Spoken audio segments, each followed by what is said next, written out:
இயேசு கிறிஸ்துவில் எனக்கு மிகவும் பிரியமான மாதா தொலைக்காட்சி நேயர்களே, இன்றைய இறையாசிராக இறைவன் உங்களுக்கு தரக்கூடிய இறைவார்த்தை: மகளே, உனது நம்பிக்கை உன்னை குணமாக்கிற்று. அமைதியுடன் போ, நீ நோய் நீங்கி நலமாயிரு. மார்க் எழுதிய நற்செய்தி 5ஆம் அதிகாரம் 34வது வசனம். விவிலிய பின்னணியில் பார்க்கின்ற பொழுது பெரும் திரளான மக்கள் இயேசுவிடம் வந்து கூடுகின்ற இடம் அது.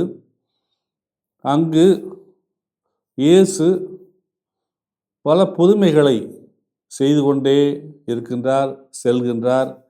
போதகர் நல்லவர், நன்மைகள் பல செய்யக்கூடியவர் என்று எல்லா மக்களுமே அறிந்திருக்கின்றார்கள்.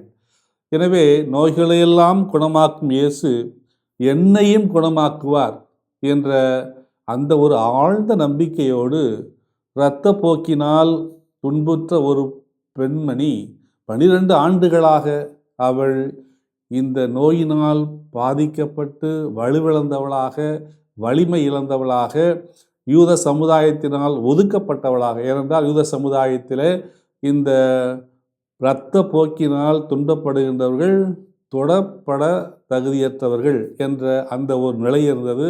அவர்கள் யாரும் அந்த யூத சமுதாயத்திற்குள்ளே வர முடியாத நிலையில் அவர்களை ஒதுக்கி வைத்திருந்தார்கள்.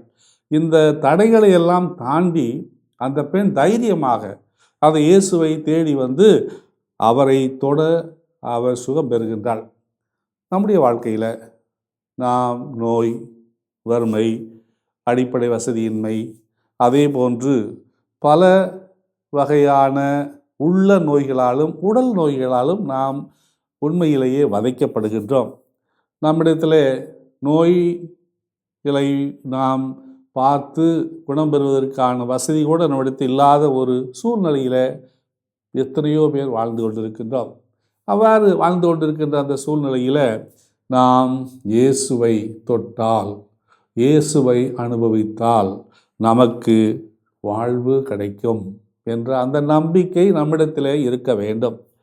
நான் விரும்புகிறேன், நீ குணமாக என்று கூறிய அதே ஆண்டவர் இன்று நம்மையும் பல ஆண்டுகளால் எத்தனையோ பேர் தீராத வியாதியினால் குணமடையாமல் இருக்கின்றார்கள். அவர்களை குணப்படுத்தும்படி அவர்களுக்காகவும் நாம் மன்றாடுவோம். எனவே இறைவன் இன்று அடுத்தவர்களுக்காக நம்மை மன்றாட நமக்கு ஆசி வழங்குகிறார். எனவே இந்த ஆசியை ஏற்றுக்கொண்டு அதன்படி வாழ முயற்சி செய்வோம். எல்லாம் வல்ல இறைவன் தந்தை, மகன், தூய ஆவியாரின் ஆசி உங்கள் மீது இறங்கி உங்களோடு என்றும் தங்குவதாக. மரியே வாழ்க.